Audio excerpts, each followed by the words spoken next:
kita akan mendiskusikan keyakinan kelas kita yang nanti akan menjadi rujukan, kira-kira begitu ya, yang nanti akan kita jadikan sebagai dasar untuk kita bersikap dan berperilaku bukan hanya di dalam kelas tapi juga di dalam lingkungan sekolah atau bahkan lingkungan masyarakat secara luas.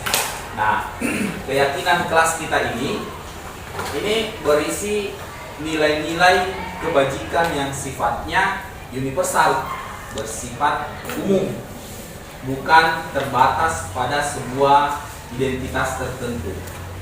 Dan jika kita berperilaku, bersikap, atau bertindak sesuai dengan keyakinan kelas yang kita junjung tinggi dan kita yakini, itu artinya anak-anakku sekalian sudah berperilaku, bersikap dengan motivasi yang lahir dari dalam diri kita. Namanya motivasi intrinsik. Oke. Baik, kita lihat ya satu persatu seperti yang sudah pernah kita diskusikan. Disiplin. Jadi anakku sekalian, kenapa kita mesti datang tepat waktu? Harus selalu mengikuti upacara bendera setiap hari Senin. Motivasinya bisa jadi pertama karena disiplin. Kalau karena disiplin berarti itu sudah lahir dari dalam diri kita. Ada juga mungkin karena takut dihukum, gitu ya. Kalau misalnya saya berdiri di lapangan upacara, kalian buru-buru, misalnya karena nanti takut dihukum. Ada juga motivasinya begitu. Ada juga yang selalu cepat datang karena mungkin senang kalau dia cepat datang karena dapat hadiah misalnya atau dapat penghargaan dari bapak ibu guru. Nah, itu juga salah satu motivasi. Tapi motivasi yang ideal adalah yang berdasarkan keyakinan kelas kita. Apa keyakinan kelas kita yang pertama itu? Disiplin. Baik. Kemudian berikutnya kita di dalam berinteraksi di sekolah, gitu ya, di luar kelas atau di dalam kelas, sangat sering kita ada teman-temannya yang melabelisasi, memberi label temannya, memanggilnya dengan tidak menggunakan namanya, tapi menggunakan gelaran-gelarannya. Bahkan ada yang dipanggil menggunakan nama orang tuanya. Itu artinya dia tidak saling menghargai. Jadi kan setiap orang ada namanya, dan bentuk penghargaan kita pada teman kita tentu kita mesti memanggil dia dengan namanya. Dan kalau kita menghargai orang lain, berarti orang lain juga pasti menghargai kita. Dan kita melakukan itu bukan karena dia senang ke saya, tapi memang kita melakukan itu memanggil dengan namanya, gitu ya. Kalau dia duluan, maka kita mempersilahkan dia duluan. Itu karena kita menjunjung tinggi keyakinan kelas, yaitu saling. Oke, bagus. Berikutnya, anak sekalian, tanggung jawab. Ini yang paling penting. Ini sangat penting bagi kita, terutama di dalam proses belajar mengajar. Setiap kita belajar secara berkelompok, kooperatif. Di dalam kelompok selalu ada pembagian tanggung jawab, gitu. Jadi tidak selalu menumpuk pada si A misalnya, dia yang menyelesaikan semua, yang lain kita numpang saja, ditulis juga namaku di situ kalau itu semua kelompok. Nah, itu namanya tidak bertanggung jawab. Berarti kita di dalam belajar itu kita harus selalu mengedepankan keyakinan kelas bertanggung jawab. Jadi kita bertanggung jawab pada apa yang diamanahkan kepada kita, terutama di dalam kerja-kerja kelompok atau tugas yang diberikan oleh Bapak Ibu guru. Berikutnya, bersyukur. Apa kira-kira ini wujudnya? Ada yang mau berpendapat? Apa wujudnya nih bersyukur kira-kira? Apa saja misalnya? Termasuk apa itu? Kalau misalnya kita membuang sampah pada tempatnya, membuang sampah habis makan, gitu ya, sudah kenyang, gitu ya, misalnya habis istirahat, tapi masih terhambur-hambur di sana sini bekas-bekasnya. Kira-kira bagaimana itu? Apakah kita bersyukur dengan itu? Ya tidak. Termasuk masuk waktu sholat duhur, kita ke masjid, itu bagian dari rasa syukur kita tetap diberi kesehatan oleh Sang Pencipta, karena itu sebagai umat beragama kita menunjukkannya dengan ketaatan beribadah. Jadi segala hal gitu ya, kita merasa tenang selesai mengerjakan tugas dan seterusnya, kita mengucapkan hamdalah, kita mengucapkan syukur. Wujudnya yang lain sekali lagi bisa banyak. Yang jelas bahwa apa yang kita lakukan itu selalu harus disandarkan pada keyakinan kelas kita. Dan seterusnya ke bawah itu ya, integritas, kasih sayang, komitmen dan seterusnya. Inilah keyakinan-keyakinan kelas kita yang perlu kita selalu junjung tinggi, selalu menjadi dasar atau rujukan kita bersikap dan berperilaku. Jadi sedapat mungkin bukan karena takut pada aturan atau pada hukuman, atau karena berharap sebuah hadiah, gitu ya. Kita harus mulai menumbuhkan motivasi dari dalam diri kita, motivasi intrinsik dari dalam diri kita, karena kita memiliki keyakinan kelas yang berisi nilai-nilai kebajikan universal yang kita yakini, yang kita junjung tinggi, dan kita bersikap dan berperilaku karena itu, bukan karena takut dihukum, bukan juga karena berharap hadiah, tapi karena menjunjung tinggi keyakinan kelas kita. Oke, terima kasih ya untuk kelas 91. Nanti keyakinan kelas ini supaya bisa terus diingat, untuk kita jadikan sebagai dasar kita bersikap dan berperilaku. Tentu keyakinan-keyakinan kelas ini akan kita tempatkan di tempat yang bisa kita lihat, terutama di dalam kelas kita. Mungkin akan dicetak gitu ya, akan ditempatkan di tempat supaya kita selalu lihat, oh, jadi kalau ada yang tiba-tiba ingin memanggil temannya dengan menggunakan gelaran-gelarannya, langsung diingat, saya melanggar keyakinan kelas ini kalau saya memanggil misalnya Junaidi, gitu ya. Dipanggil Junaidi dengan nama kampungnya, mana koki, misalnya. Ya, jadi tidak lagi dipanggil, tetap dipanggil dengan nama aslinya, nama Junaidi, karena kita menghargai, supaya Junaidi juga menghargai kita. Begitu ya? Oke, baik, terima kasih. Kita selesaikan untuk penentuan atau pembahasan kita tentang keyakinan kelas ini. Terima kasih. Assalamualaikum warahmatullahi wabarakatuh.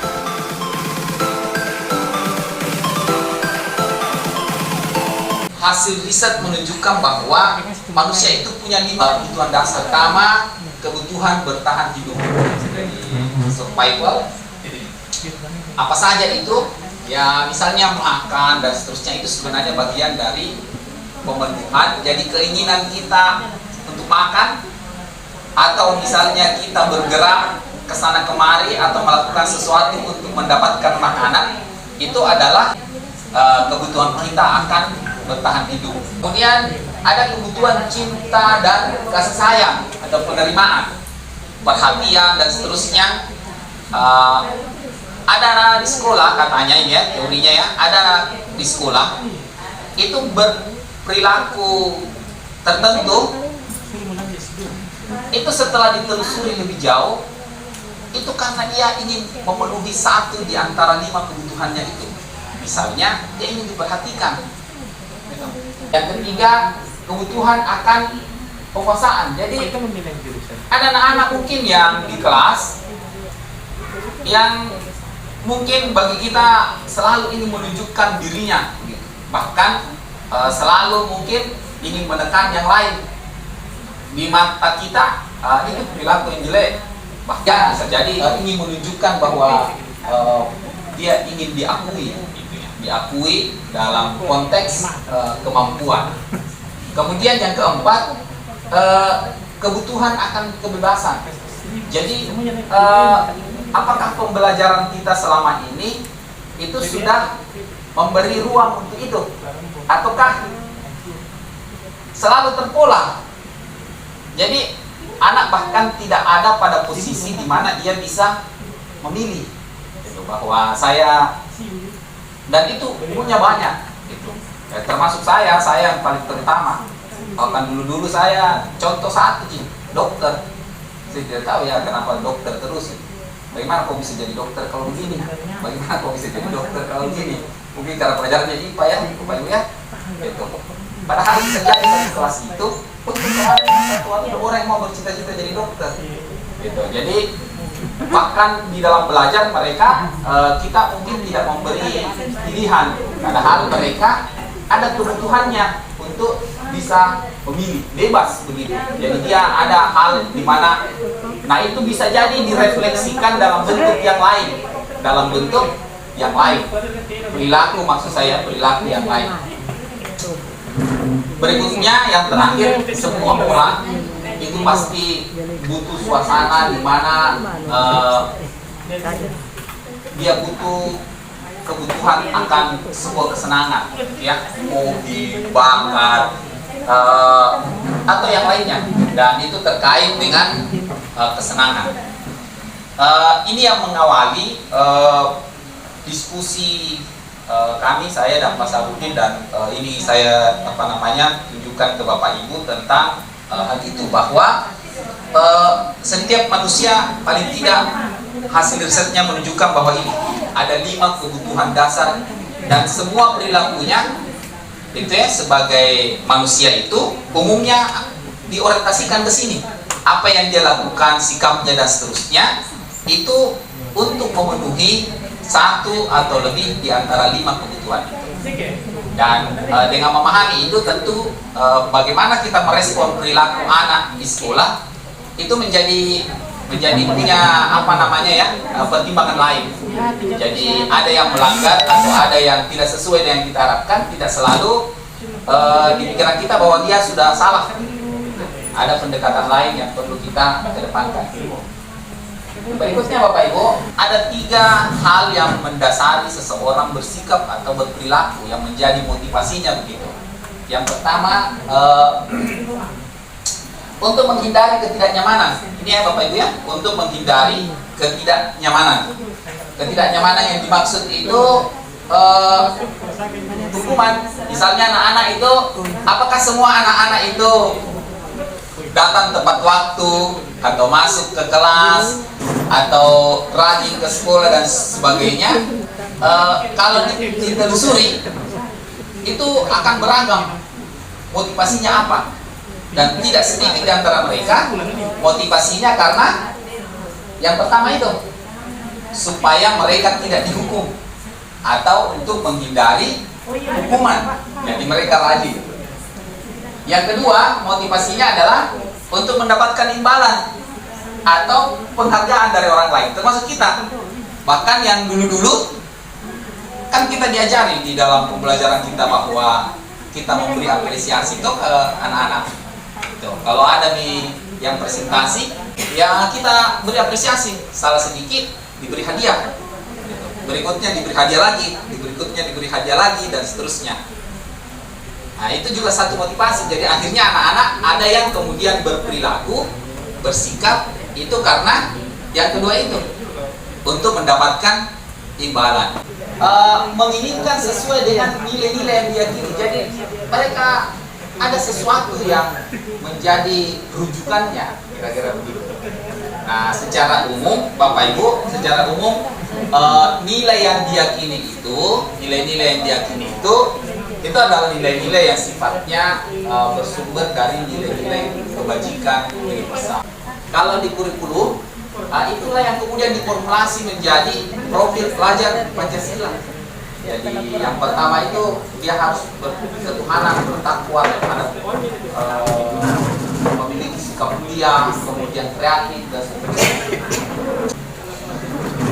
Berikutnya kita sampai pada yang ketiga ini Bapak Ibu. Yang ketiga ini posisi kontrol. Nah ini yang paling utama kira-kira ya di sekolah. Jadi di sekolah guru inilah paling tidak ada 5 posisi kontrolnya terhadap peserta didiknya. Yang pertama, sebagai penghukum. Semua disandarkan pada aturan. Tidak sesuai aturan, maka ada konsekuensi. Nah, ini yang mungkin banyak di antara kita. Terus ada membuat rasa bersalah. Ketika kita berperang seperti ini, maka jika ada anak yang melanggar, maka anak itu kita posisikan sebagai anak yang telah melakukan kesalahan, dan kesalahan itu kita kembalikan ke dia. Nanti anaknya menjadi sangat merasa bersalah. Nanti kita akan lihat videonya ya, seperti apa nanti itu. Kemudian ada juga posisi kontrol di mana guru berperan sebagai teman. Sebagai teman itu dengan anak itu dia seperti temannya. Jadi mungkin banyak hal-hal yang hampir tidak ada jarak oleh guru dengan siswanya. Ada juga posisi kontrol sebagai pemantau. Sebagai pemantau ini selalu disandarkan pada apa yang sudah disepakati. Ada catatan-catatannya yang memvalidasi bahwa ini sudah tidak sesuai dan seterusnya. Yang terakhir adalah manajer, Bapak Ibu. Nah, manajer ini adalah posisi kontrol paling ideal dilakukan oleh seorang guru. Maka pada posisi manajer, guru akan melakukan penyelesaian masalah menggunakan segitiga restitusi namanya. Cek. Bismillahirrahmanirrahim. Assalamualaikum warahmatullahi wabarakatuh. Selamat siang, sore, Bapak Ibu guru hebat dalam komunitas MGMP IPA Kabupaten Takalar. Baik, pada hari ini saya akan melanjutkan tentang penerapan budaya positif sebagaimana tadi yang telah dipaparkan oleh Bapak Rusdianto terkait tentang 5 posisi kontrol guru. Kemudian kita berada pada segitiga restitusi. Dari 5 posisi kontrol guru yang ditawarkan tadi, sebenarnya kita sudah melakukannya semua, ya. Kita sudah pernah melakukan semua. Namun yang menjadi idaman bagi seorang guru dan murid adalah bagaimana ketika seorang guru itu menjadi manajer. Salah satu yang ditawarkan oleh guru ketika dia menjadi manajer adalah dia mampu menerapkan segitiga restitusi ketika seorang murid kemudian melakukan kesalahan. Apa itu segitiga restitusi, Bapak Ibu sekalian? Jadi segitiga restitusi adalah proses ya mengembalikan, menormalkan kesalahan seorang murid. Kemudian ketika dia kembali ke komunitasnya, dia akan atau kelompoknya dia akan jauh lebih baik dan jauh lebih kuat. Baik, kenapa disebut segitiga restitusi? Karena ternyata ada 3 poin ya yang saling berhubungan antara satu dengan yang lain. Ya, yang pertama adalah ketika seorang guru kemudian mengambil langkah segitiga restitusi, sebagaimana yang kita saksikan tadi cuplikan video, setidaknya ada 3 poin yang ada di situ. Yang pertama, Bapak Ibu sekalian, adalah menstabilkan identitas. Di video tadi mungkin kita lihat bagaimana kemudian karakter seorang guru. Ketika ada anak yang datang dengan segudang masalahnya, dengan melaporkan temannya dan seterusnya, guru itu kemudian tidak menerima begitu saja, ya, menyalahkan begitu saja. Kita menstabilkan dulu identitasnya, ya, menstabilkan dulu. Yang pertama adalah berdasarkan prinsip membuat kesalahan adalah bagian dari proses pembelajaran. Ingat bahwa semua tindakan yang kita lakukan, semua tindakan yang kita lakukan sebagai manusia itu memiliki tujuan, ya, tergantung tujuannya positif atau negatif. Jadi kita harus lihat dulu bahwa dalam prinsip pembuat kesalahan adalah bagian dari proses pembelajaran. Kemudian yang kedua, berperang menggeser identitas murid dari identitas gagal ke identitas sukses. Kemudian jangan mengkritik murid yang sedang mengalami identitas gagal, ya, karena kalau dia kemudian secara psikologis dia terganggu, kemudian kita langsung mencampur adukan masalah yang dihadapi dengan memberikan kritik, ini kemudian akan membawa anak pada kegagalan yang lebih dalam, ya, kegagalan yang lebih dalam. Kemudian yang kedua adalah validasi tindakan yang salah, ya, validasi tindakan yang salah. Tindakan yang salah itu harus divalidasi apakah betul itu tindakan yang salah, tentu dengan hal-hal yang perlu diperhatikan dengan prinsip-prinsip berikut ini. Yang pertama adalah berdasarkan prinsip setiap perilaku berupaya memenuhi suatu kebutuhan tertentu. Ya, setiap tindakan yang kita lakukan tentu mengarah pada satu atau lebih dari kebutuhan dasar manusia. Kemudian, guru akan bergeser dari pemikiran stimulus respon menjadi proaktif dengan validasi tindakan yang salah tadi. Kemudian, mengenali dan mengakui kebutuhan murid ini dapat memperbaiki hubungan dengan sesama murid. Sebagaimana tadi ya, ada anak kemudian menceritakan kesalahan temannya, setelah menstabilkan identitasnya dan berupaya validasi tindakan yang salah, menanyakan keinginannya untuk berubah jauh lebih baik dan memperbaiki kesalahannya, dan tentu saja ketika dia kembali ke kelompoknya, dia bisa lebih baik dan bisa lebih kuat. Penting kita berargumen kepada anak kita bahwa setiap tindakan yang dia lakukan, setiap keputusan yang dia ambil adalah untuk mempertahankan argumennya, untuk mempertahankan kebenaran dalam dirinya. Sehingga ketika dia melakukan hal seperti itu, ada upaya untuk melakukan validasi tindakan yang salah nantinya. Kemudian yang keempat adalah mungkin kamu bisa mempelajari suatu perilaku baru yang lebih efektif. Bersediakah kamu mempelajarinya? Ini kuncinya. Jadi ketika ada anak yang datang terlambat, itu tidak diberikan hukuman, tapi diberikan jalan bagaimana dia memperbaiki dirinya, dengan tentu harus datang lebih cepat. Ya, ada solusi yang ditawarkan, ada upaya perbaikan yang diberikan, sehingga punishment itu kemudian tidak lahir begitu saja. Ya, ada yang ditawarkan seperti itu. Bagi seorang pendidik untuk menanyakan keyakinan terlebih dahulu, supaya apa? Seorang anak itu akan merasa bersalah ketika kemudian dia mengingat dan membaca kemudian keyakinan kelas yang telah disepakati. Jadi ini ada teori kontrol menyatakan bahwa pada dasarnya kita termotivasi secara intrinsik. Kemudian saat perilaku telah divalidasi tadi ya, yang pertama, kemudian dan identitas sukses telah stabil, maka murid telah siap mengaitkan keyakinannya dengan tindakannya yang salah. Jadi anak memang dipaksa untuk mengakui bahwa apa yang dilakukan itu keliru berdasarkan dengan keyakinan kelas yang telah kita sepakati, keyakinan sekolah yang telah disepakati bersama. Sehingga ada beberapa pertanyaan yang bisa diajukan. Yang pertama adalah, sebagai keluarga atau kelas, apa yang kita yakini dalam hal ini, apa yang telah disepakati. Yang kedua, nilai-nilai apa yang telah kita sepakati, ya. Yang ketiga, seperti apa gambaran sebuah kelas yang ideal bagi kamu. Ya, tentu saja dengan harapan bahwa anak ini kemudian mengingat keyakinan yang telah disepakati, dia kemudian ketika kembali ke dalam kelompoknya, dia bisa lebih baik dan lebih kuat. Terakhir adalah, kamu ingin menjadi orang seperti apa? Tentunya dengan harapan bahwa ketika itu kemudian dilakukan segitiga restitusi ini, anak akan dibawa jauh lebih baik, jauh lebih kuat ketika dia kembali ke kelompoknya atau kelasnya. Demikian, terima kasih Bapak Ibu atas perhatiannya. Assalamualaikum warahmatullahi wabarakatuh. Bapak Ibu yang saya hormati, hari ini kami bertiga merencanakan melakukan sosialisasi penerapan budaya positif di sekolah kita yang kita cintai bersama. Kami harapkan dan kami mohon perhatian Bapak Ibu untuk mendengarkan dan melihat dan memahami apa yang kami sampaikan, sehingga setelah kami melakukan atau melaksanakan sosialisasi ini, Bapak Ibu bisa mempraktekkan dan bisa menyelesaikan masalah-masalah yang kita hadapi di sekolah ini.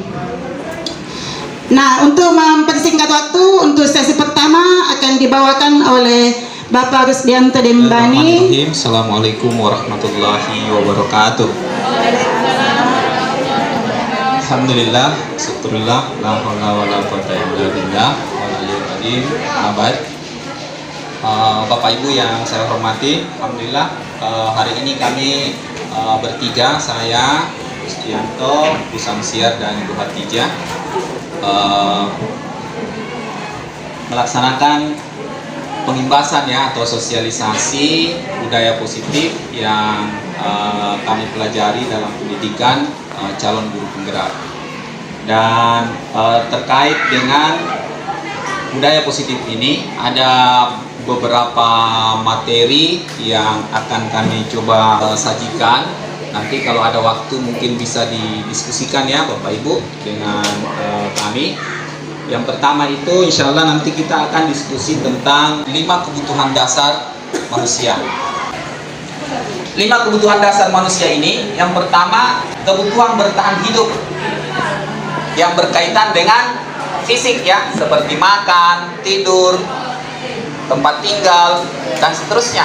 Yang kedua, kebutuhan dasar manusia yang kedua itu adalah kebutuhan cinta dan kasih sayang, pemberitaan ya. Jadi anak-anak kita juga begitu, sama gurunya, semua begitu, bahwa setiap orang ini dasar ya, dasar, semua orang butuh itu. Jadi kalau mungkin ada anak-anak yang manja sama bapak ibu misalnya ya, atau melakukan sesuatu yang mungkin tidak menurut bapak ibu berlebihan atau apa, saya kira mungkin ditelusuri dulu, siapa tahu dia butuh diperhatikan, kira-kira begitu ya, siapa tahu butuh diperhatikan. Jadi itu juga salah satu di antara 5 kebutuhan dasar yang dipenuhi. Jadi intinya bahwa teorinya mengatakan semua sikap dan perilaku kita itu yang kita lakukan, apakah mungkin kita sadari secara penuh atau mungkin refleks kita lakukan, itu sesungguhnya adalah aktivitas kita untuk memenuhi 1 atau lebih dari 5 kebutuhan dasar itu. Nah, itu kira-kira Bapak Ibu. Yang ketiga adalah kebutuhan penguasaan. Jadi pengakuan akan kemampuan. Jadi anak-anak juga itu, kita juga semua ini ada saat dimana kita ingin menunjukkan bahwa saya bisa melakukan itu. Dan sadar atau tidak, anak-anak kita juga mungkin melakukan itu, menunjukkan itu ke kita. Hanya mungkin bagaimana penerimaan kita. Inilah mengapa kita perlu tahu, supaya cara kita menerima sikap dan perilaku anak-anak itu yang dengan 5 kebutuhan dasar ini. Yang keempat, kebutuhan kebebasan, kebutuhan akan pilihan. Jadi mungkin kalau kita menempatkan anak-anak kita pada sesuatu yang sifatnya sudah sangat terpola di dalam pembelajaran, satu kelas harus mencatat semua, satu kelas harus melakukan apa begitu yang rata dan seterusnya, mungkin kita akan menemukan ada anak-anak tertentu yang mungkin melakukan yang lain. Mungkin bisa jadi itu adalah refleksi dari mereka untuk menunjukkan ke kita bahwa saya butuh pilihan, saya butuh sesuatu yang lain selain dari yang ini gitu. Jadi itu juga mendasari mengapa pembelajaran diferensiasi misalnya itu menjadi penting, supaya anak-anak bisa ada pilihan-pilihannya untuk belajar, untuk menyampaikan hasil belajarnya dan seterusnya. Karena itu salah satu bagian dari kebutuhan dasar kita. Kebutuhan akan kesenangan itu juga. Jadi ini dasar ya, kebutuhan dasar. Kita semua butuh quality time ya. Jadi ada waktu-waktu tertentu di mana kita relax, kita tenang sesuai dengan hobi kita, mungkin kira-kira begitu. Kalau di rumah mungkin ada yang nonton dan seterusnya. Anak-anak kita juga bisa jadi merefleksikan itu semua di kelasnya, di sekolah dengan macam-macam tingkah atau perilaku. Paling tidak bisa didekati oleh 5 kebutuhan dasar ini. Itu ya Bapak Ibu ya. Jadi pertama kita mengenal dulu bahwa manusia secara teori itu punya 5 kebutuhan dasar yang setiap saat itu akan berusaha mereka penuhi. Cara mereka memenuhi itu melalui sikap dan perilakunya. Jadi jangan serta-merta itu kita begitu ada yang kejadian langsung direspon, tapi paling tidak dipahami dulu. Nanti setelah itu baru kemudian kita tentukan langkah berikutnya.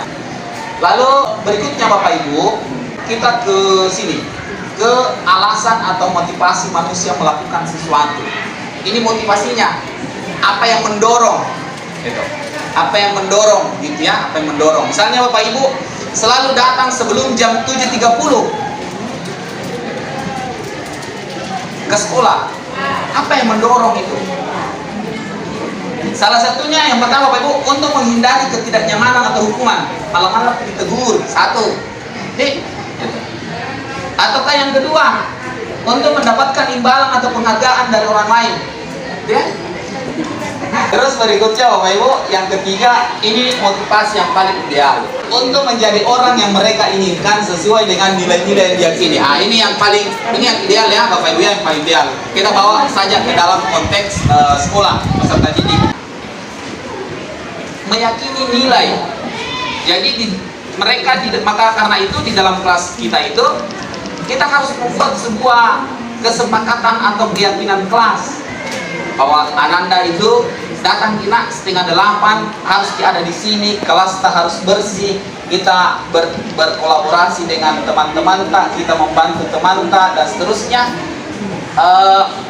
Bukan untuk supaya guru tak lihat ki dan guru tak jempol ki misalnya ya, atau bukan karena perintah dari guru, tapi karena kita meyakini bahwa tidak terlambat itu berarti kita sedang mewujudkan diri kita menjadi orang yang disiplin.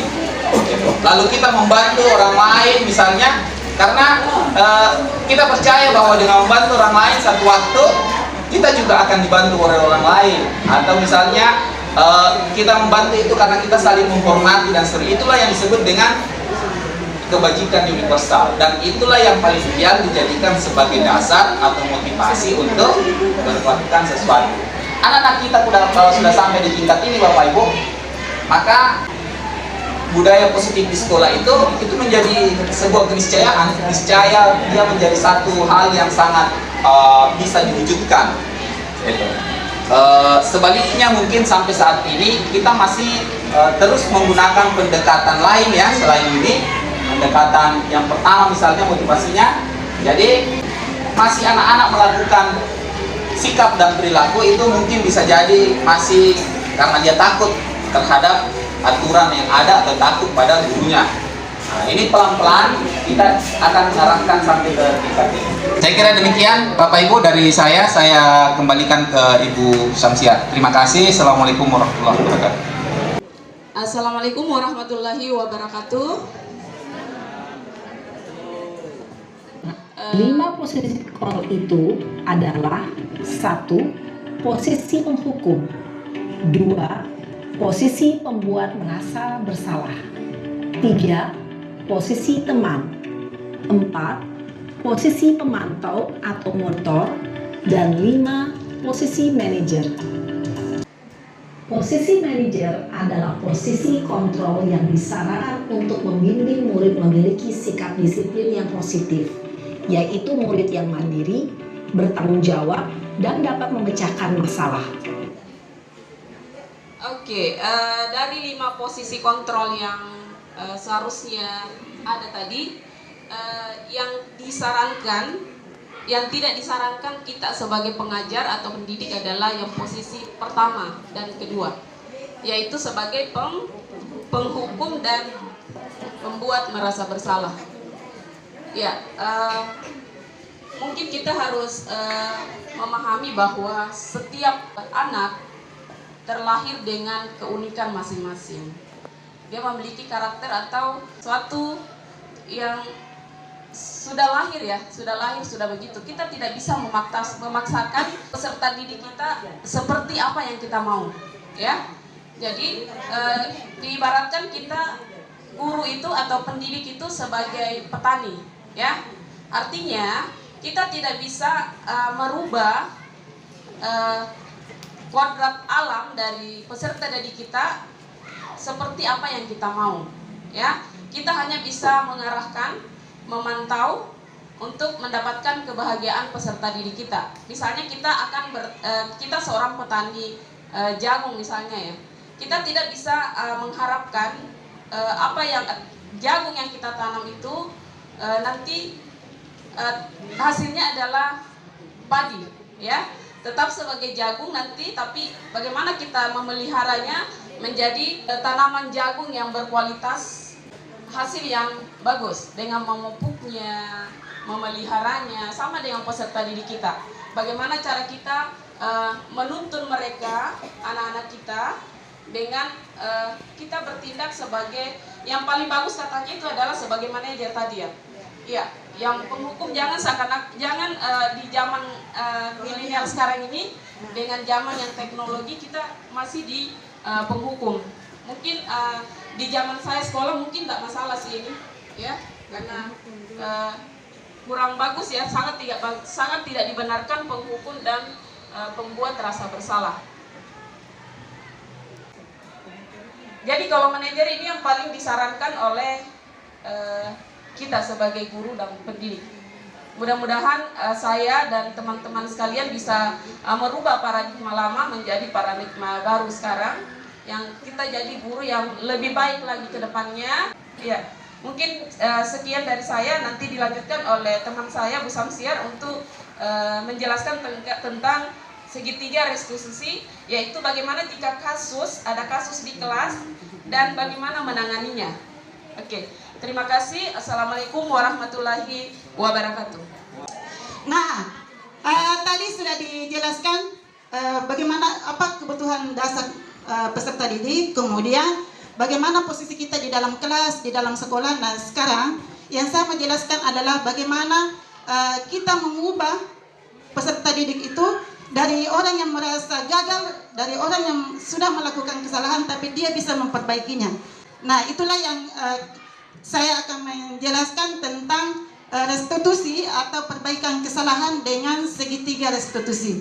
Melalui restitusi, seorang guru akan menanggapi anak yang berbuat salah dengan mengupayakan anak melakukan evaluasi internal.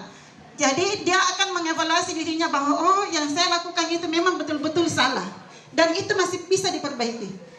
Iya, seperti itu. Jadi kita munculkan kesadaran dirinya untuk memperbaiki kesalahan karena memang dia butuh untuk menjadi orang yang lebih baik. Jadi segitiga restitusi itu ada 3, Bapak Ibu. Yang pertama adalah menstabilkan identitas. Bagaimana kita melihat anak-anak atau mengubah identitas anak-anak dari orang yang merasa gagal setelah melakukan kesalahan berubah menjadi orang yang sukses.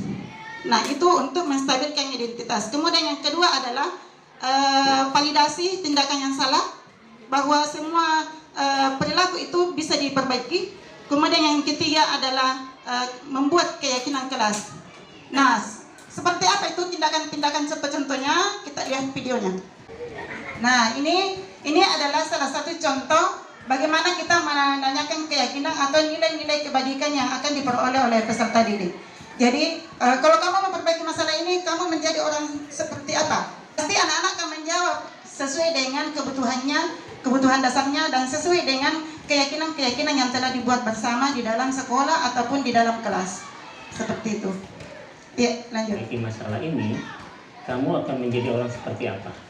Saya akan menjadi orang yang bertanggung jawab kali ya, Pak. Dan senantiasa proaktif. Iya. Menurut kamu, bagaimana rasanya menjadi orang seperti itu?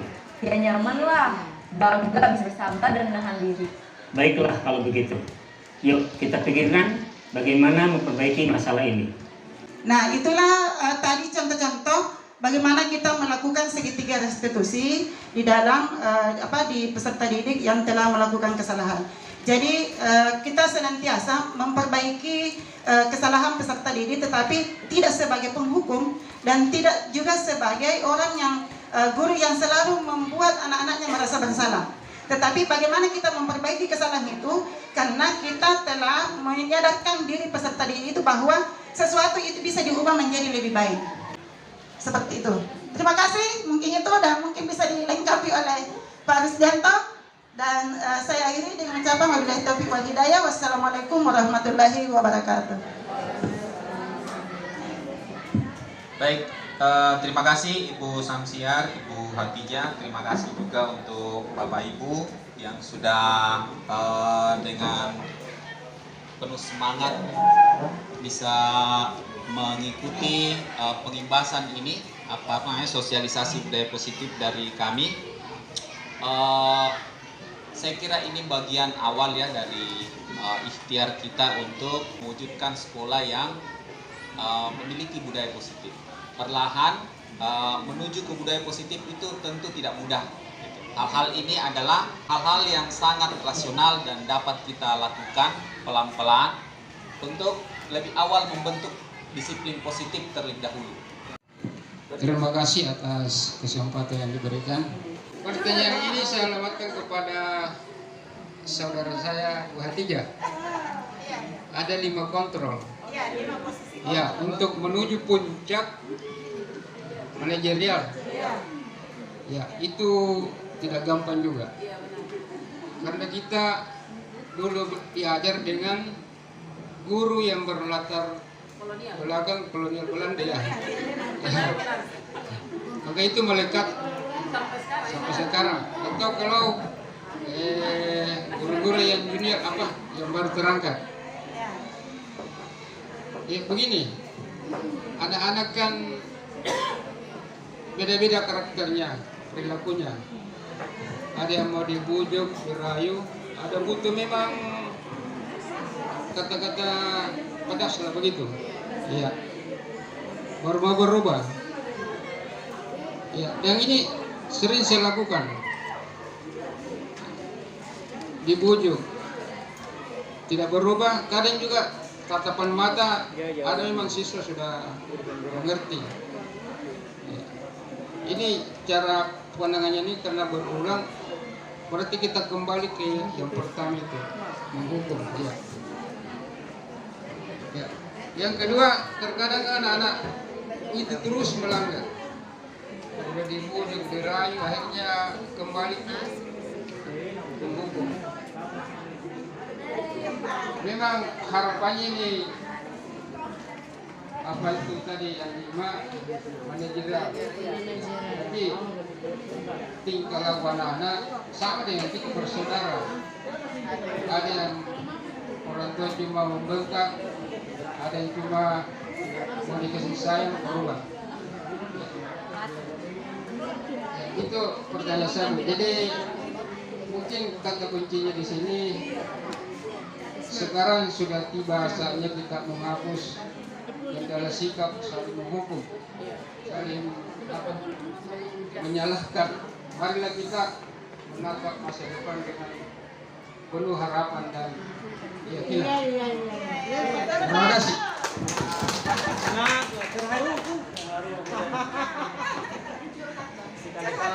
Curhat ini kayaknya Pak. Oke, jadi pertanyaannya tadi bagaimana apabila ada peserta didik yang kita sudah bujuk tapi masih berulang dan akhirnya yang kembali lagi ke posisi yang penghukum ya. Iya, memang agak ini ya, sama dengan Pak Suhaib tadi yang bilang susah untuk move on ya. Jadi kita kembalikan ke kodrat anak itu, bahwa apa yang dilakukan, semua yang dilakukan itu pasti ada tujuannya. Jadi perlahan-lahan kita akan menggali, menanyakan kira-kira penyebabnya apa sampai dia melakukan berulang-ulang.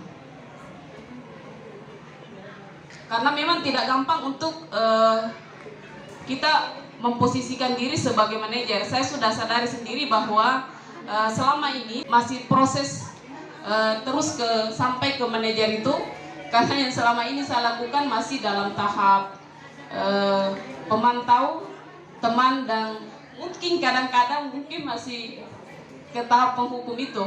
Tapi marilah kita bersama-sama untuk merubah paradigma yang lama menjadi paradigma yang baru sekarang. Apalagi zaman sekarang adalah zaman milenial ya, semua serba canggih, dan kita harus juga sudah berubah. Bagaimana kita apapun yang anak-anak lakukan, kita harus komunikasikan dulu, kita harus menggali apa kira-kira penyebabnya. Seperti yang di materi yang disampaikan tadi oleh saudara saya Bu Samsiar, nanti dari situ kita bisa tahu kira-kira kenapa bisa melakukan hal yang berulang-ulang tersebut, sehingga kita tidak menjadi melakukan posisi lagi ke yang pertama tadi, yang penghukum, yang sebenarnya tidak dibenarkan ya sebagai pendidik, karena itu membekas membekas ke hatinya anak-anak kita. Tidak ada yang kita bisa harapkan dari anak-anak itu kalau kita menghukum. Paling nanti kalau mereka sudah tidak di sekolah ini lagi, menceritakan ke teman-temannya yang lain, atau bisa saja dia merasa dendam dengan kita. Itu. Marilah kita menjadi motivasi bagi murid-murid kita ke depan, ya. Itu yang kita harus masih proses pembelajaran ke depan. Nah, mungkin itu saja Pak. Mungkin bisa ditambahkan oleh Bu Samsier dan Pak Rusdianto. Jadi posisi kontrol kita sebagai manajer itu adalah dilakukan dengan nada suara yang tulus, bahasa tubuh yang tidak kaku, dan mendekat ke murid. Sehingga ketika kita berfungsi sebagai manajer, maka otomatis kita bisa sebagai teman, bisa sebagai pemantau, tetapi manajerlah yang merangkum itu semuanya. Nah, saya kira itulah apa namanya paling tidak ya tentang restitusi itu pendekatannya, dan tidak selalu juga mungkin secara kaku urutan-urutannya demikian. Jadi segitiga itu tidak menjadi harus selalu yang pertama sisi berikutnya, dan tapi bisa juga mungkin didahulukan yang lainnya, sisi yang lainnya. Saya kira itu Bapak Ibu kita akhiri untuk yang hari ini. Mudah-mudahan berikutnya tetap pada kesempatan untuk bisa berbagi dengan Bapak Ibu. Assalamualaikum.